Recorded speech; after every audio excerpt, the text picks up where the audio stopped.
Mga politiko ngayon, yung mga malalaking personalidad ngayon, mga kababayan, ay naku, unti-unti hong humahanga kay General Torre, mga bossing. Eh sino lang ba ang mga galit dito kay Torre?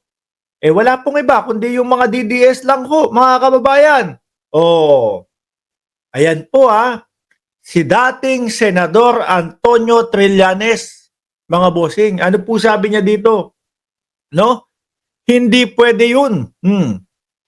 Kaya tama yung kinasuhan siya ni General Torre.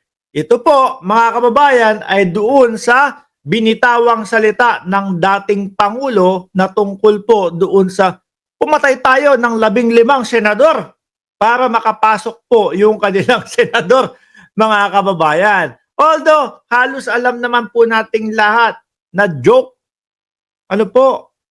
Kaso, mga bossing, kung ihahalin tulad mo to doon sa mga batas o doon sa mga ipinag-uutos na mga joke only, lalo na ho sa airport, mga kababayan, yung bomb threat nga, yung mga bomb threat nga po na joke Di ba, kulong ka kapag ikaw ay gumawa ng ganun. Eto pa kaya.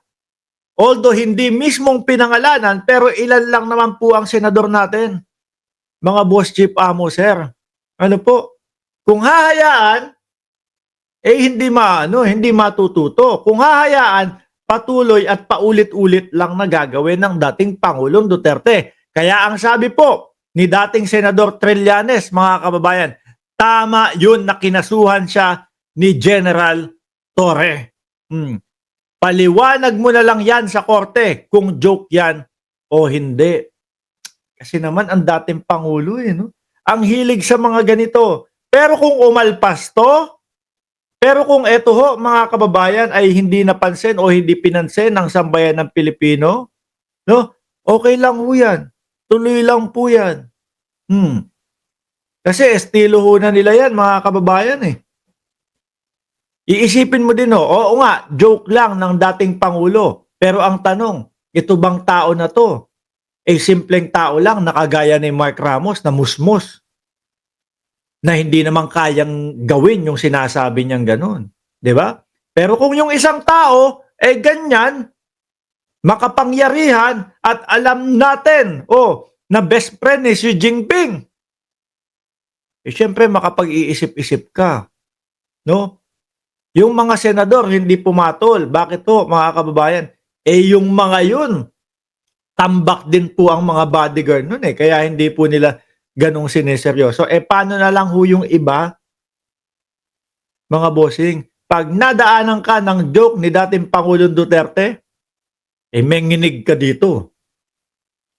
Di ba? Yung mga senador, pinalampas lang. Bakit to? Kumpleto sa recados po yun ng mga bodyguard.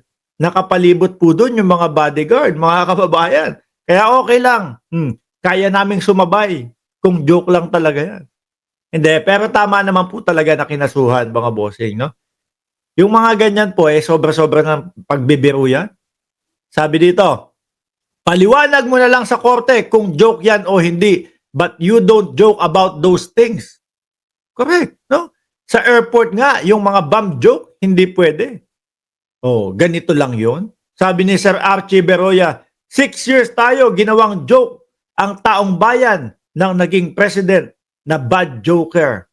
Sabi ni Mokong, Idol Mark, content mo yung tulas sa Isabela, gumuho, digong, legacy. Alam niyo ang estilo nito, mga kababayan? Sila. Kapag sablay ang dating Pangulo, ang tagasabi niya ng joke, si Panelo. Munti ko masabi, Panela. Magagalit sa akin yung lawyer ko. Ano po? Shout out kay Attorney Panela. Magkaapelido kayo, magkaiba lang. Taga sabi ng joke niya, si Panelo. Di ho ba? Karamihan ho, nung mga nadudulas ang ating presidente, biglang lalabas kinabukasan si Panelo. No? Parang butiki sa gabi. Di ba? Parang butigi sa gabi na handa nang magsabi, parang kayo naman, bago ng bago sa dating Pangulo. Ganyan yung mga linyahan nila Kayo naman, parang hindi nyo kilala pa ang dating Pangulo. Joke lang yan. Pero uulitin ko, kung mababang klase, o kung mababang, yung hindi yung kasing lalaki, no, ng mga pangalan ng mga senador, yung napag-joke ng ating Pangulo, kunyari ako, ipapapatay ko si Mark Ramos. Joke lang, no?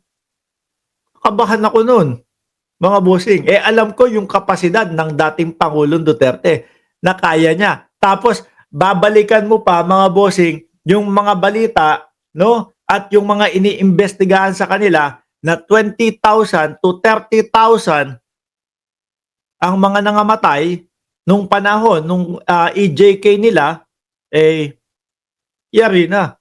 Di ba? Roger Moore, shout out sa iyo, Boss Chief Amo Sir, no? Lino Bahas, support PBBM. Sabi ni Perold Ray, Micaelo Rehencia, isa pa sa legacy ni Digong is siya ang most corrupt president ng 2017. Sabi ko sa inyo di ba? Kasi kahapon pinapanood ko si Attorney Clem, biglang bumanat ng ganun. Gulat ako, kala ko medyo boring. Sabi ko, boring lang to. Parang nagbe-explain lang si Attorney Clem. Biglang bumana. Isusunod natin yan, mga kababayan, na topic. Ito, tsaka ito mga Boss Chief Amo Sir. Gina ho din yung mga DDS kay General Torre. Mga bossing. Paano po si General Torre ang tagapatol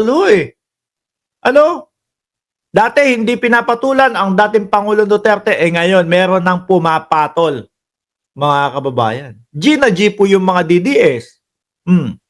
Pero, sa kabilang banda naku po, naglalakihang mga pangalan ang umahanga sa tapang ni General Torre at majority ng mamamayang Pilipino ay humahanga po sa tapang ni General Torre. Kaso, mga bossing, yung iba mga nakakabwisit na, pinagbabantaan na po si General Torre.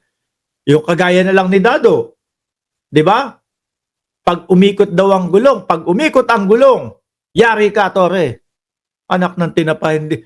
Kailan pa ba iikot yung gulong ninyo, Dado? Hanggang ngayon, hindi pa din umiikot. Flat na yata yan. Baka walang hangin. Ipavulcanize nyo na. Puro ganyan naman sila. Sabi nila, 1 taon na lang. Retired ka na, Torre. Yari ka. Kapag simpleng mamamayan ka na lang. Ewan ko lang kung makadikit kayo kay General Torre. Yung mga pagbabanta ninyo. Baka nga yung mga pagbabanta ninyo mag-lead pa o magdala pa sa inyo. Papunta sa Oblo. Di ba?